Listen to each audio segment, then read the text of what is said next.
Samuel 15 ayat yang ketiga, jadi pergilah sekarang, kalahkanlah orang Amalek, tumpaslah segala yang ada padanya, dan janganlah ada belas kasihan kepadanya. Saudaraku yang terkasih, siapapun pasti pernah mengalami yang namanya kegagalan dalam hidup. Mungkin itu gagal dalam studi, pernah gagal dalam hubungan, pernah gagal dalam pekerjaan, atau mungkin juga dalam pelayanan. Sesungguhnya saudara, kita tidak diciptakan untuk mengalami kegagalan.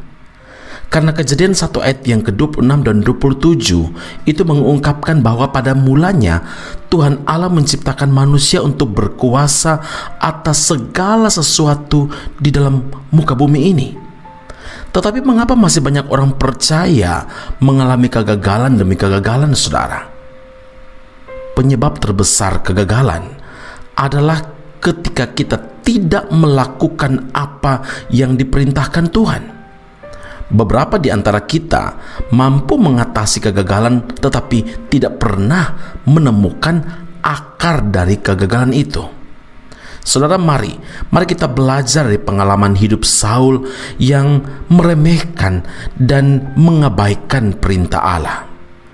Alkitab mencatat dalam 1 Samuel 15 ayat 9, Saul dan rakyat itu menyelamatkan agak dan kambing domba dan lembu-lembu yang terbaik dan tambun, pula anak domba dan segala yang berharga. Tidak berharga dan yang buruk itulah yang ditumpas mereka. Saudara, Saul menyimpan kambing domba dan lembu dengan alasan hendak dipersembahkan kepada Tuhan. Padahal Tuhan memerintahkan untuk menumpas semuanya. Melihat hal itu, berkatalah Samuel, nabi Tuhan, kepada Saul, apakah Tuhan itu berkenan kepada korban bakaran dan korban sembelihan sama seperti kepada mendengarkan suara Tuhan? Sesungguhnya mendengarkan lebih baik daripada korban sembelihan, memperlihatkan lebih baik daripada lemak domba-domba jantan. 1 Samuel 15 ayat yang ke-22. Akhirnya saudara, Saul harus menerima akibat ketidaktaatannya itu. 1 Samuel 15 ayat yang ke-28, Tuhan telah mengoyakkan daripadamu jabatan raja atas Israel pada hari ini dan telah memberikannya kepada orang lain yang lebih baik daripadamu. Saudara, hal pertama yang harus kita lakukan ketika kita mengalami kegagalan adalah mencari penyebab utama kegagalan itu. Saat gagal, kita seringkali langsung menyalahkan Tuhan, menyalahkan keadaan, bahkan menyalahkan orang lain, dan menduga kalau mungkin ini Tuhan yang berlaku tidak adil kepada kita. Padahal kita sendirilah yang tidak taat kepada Tuhan.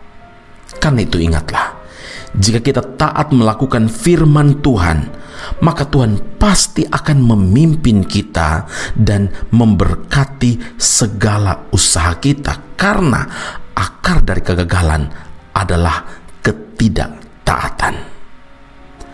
Amin. Mari kita berdoa. Bapa di sorga, Engkau Allah yang sangat baik bagi kehidupan setiap kami. Ketika kami datang kepada Tuhan, memutuskan untuk percaya dan menerima Engkau sebagai Tuhan dan Juru Selamat dalam hidup kami, maka kami harus hidup sesuai dengan firman Allah, dan kami harus taat melakukan firman Tuhan. Itu yang Engkau kehendaki, dan Engkau merancang kami untuk mengalami kebaikan demi kebaikan Tuhan. Tetapi Tuhan, terkadang kami mengalami kegagalan, dan karena itu Tuhan, kami bersyukur karena firman Allah datang kepada kami di saat yang tepat. Hari ini mungkin kalau kami sedang mengalami kegagalan, atau suatu waktu nanti kami tidak berharap, tapi kalau kami mengalami kegagalan, kami bersyukur karena kami diingatkan bahwa kami harus hidup taat supaya kami mengalami keberkatan dari Tuhan, perkenanan dari Tuhan, dan kami tahu bahwa akar dari kegagalan adalah ketidaktaatan kepada Engkau, kepada firman-Mu. hari ini Engkau ingatkan kami dengan tegas. Saul meremehkan dan mengabaikan perintah Tuhan, dan akibatnya Tuhan tidak berkenan atas hidupnya. Dan hari ini Tuhan, yang kami rindukan adalah perkenanan-Mu atas hidup kami. Apapun, siapapun kami tahu segala sesuatu akan menjadi berarti kalau Tuhan memberkatinya. Tuhan yang memberkati kesehatan kami, Tuhan memberkati hasil pekerjaan kami, Tuhan memberkati pelayanan kami, Tuhan yang memberkati rumah tangga, Tuhan yang memberkati orang tua, anak, cucu semua. Dan tanpa Tuhan, maka semuanya menjadi sia-sia.